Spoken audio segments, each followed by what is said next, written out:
السلام علیکم ناظرین، آج میں لگن، پیالے، لکڑی اور پتھر کے برتن میں سے غسل اور وضو کرنا بیان کر رہا ہوں۔ ہم سے عبداللہ بن میز نے بیان کیا، کہا انہوں نے عبداللہ بن بکر سے سنا، کہا ہم سے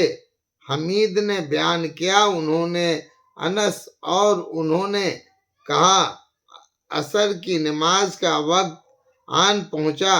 پھر جس کا گھر قریب تھا وہ تو اپنے گھر وضو کرنے کو گیا، اور کچھ لوگ جن کے گھر دور تھے ان کو وضو نہ تھا، رہ گئے۔ پھر حضرت صلی اللہ علیہ وسلم کے پاس پتھر کی ایک لگن لائے جس میں پانی تھا، وہ اتنی چھوٹی تھی کہ آپ اپنی ہتھیلی اس میں پھیلا نہ سکے، لیکن باوجود اس کے سب لوگوں نے اس میں سے وضو کر لیا۔ حمید نے کہا، میں نے انس سے پوچھا، اس وقت تم کتنے آدمی تھے؟ انہوں نے کہا 80 سے کچھ زیادہ۔ ہم نے محمد بن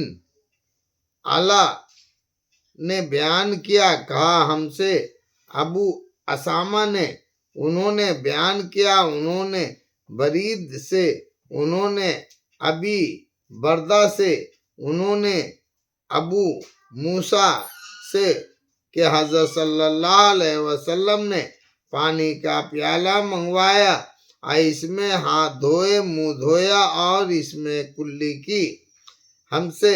احمد بن یونس نے بیان کیا، کہا ہم سے عبدالعزیز ابی سلمہ نے، کہا ہم سے عمر بن یحییٰ نے بیان کیا، کہا انہوں نے اپنے باپ سے، انہوں نے عبداللہ بن یزید سے کہ حضرت صلی اللہ علیہ وسلم ہمارے پاس آئے، ہم نے ایک پتیلہ کی لگن میں آپ کے لیے پانی رکھا ہے، آپ نے وضو کیا اور 3 بار اپنا منہ دھویا اور دونوں ہاتھ کہنیوں تک دھوئے اور سر پر مسح کیا، آگے سے لے گئے اور پیچھے سے لائے اور دونوں پاؤں دھوئے۔ ہم سے ابو الایمان نے بیان کیا، کہا ہم سے شعیب نے خبر دی، انہوں نے زہری سے کہا، مجھے عبیداللہ بن عبداللہ بن عتبہ نے خبر دی، حضرت عائشہ نے فرمایا، جب حضرت صلی اللہ علیہ وسلم بیمار ہوئے اور آپ کی بیماری سخت ہو گئی تو آپ نے اپنی دوسری بیوی سے میرے گھر میں تیمار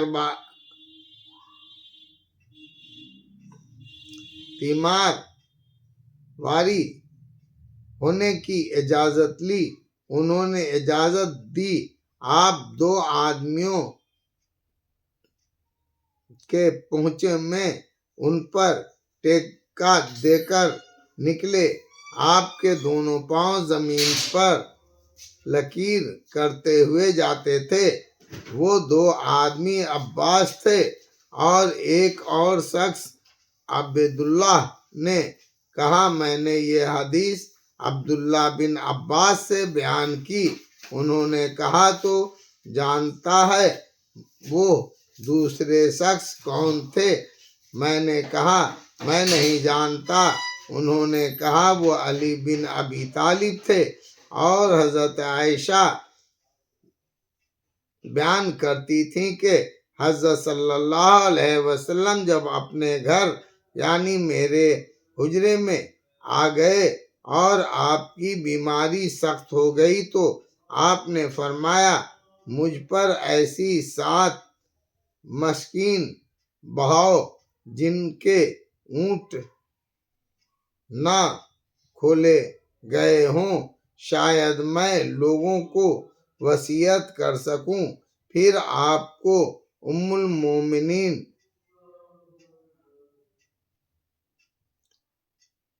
حفصہ رضی اللہ تعالیٰ کی ایک لگن میں بیٹھایا، وہ تانبے کی تھی، اور ہم نے یہ مشقیاں آپ پر